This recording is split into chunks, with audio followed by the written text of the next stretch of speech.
Check প্রজাতন্ত্রের ৫৯তম Karlovy very আন্তর্জাতিক চলচ্চিত্র উৎসবে পুরস্কার জিতল বাংলাদেশের সিনেমা বালুর নগরীতে স্যান্ড সিটি।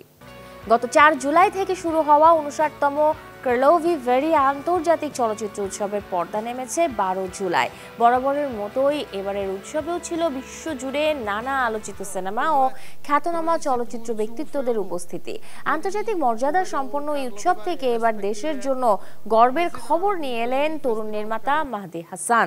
উৎসবের প্রক্সিমা বিভাগে তার নির্মিত বালুর নগরীতে স্যান্ড সিটি সিনেমাটি অর্জন করেছে গ্র্যান্ড প্রিক্স পুরস্কার, সাথে জিতে নিয়েছে $১৫,০০০ ছবিতে এমা চরিত্রে অভিনয় করেছেন ভিক্টোরিয়া চাকমা ও হাসান চরিত্রে অভিনয় করেছেন মোস্তফা মনোয়ার। নির্মাতার মতে এই পুরস্কার শুধু অর্থনৈতিক দিক থেকেই গুরুত্বপূর্ণ নয়, বরং আন্তর্জাতিকভাবে বাংলাদেশের স্বাধীন ও বিকল্প ধারার সিনেমার জন্য এটি বড় স্বীকৃতি।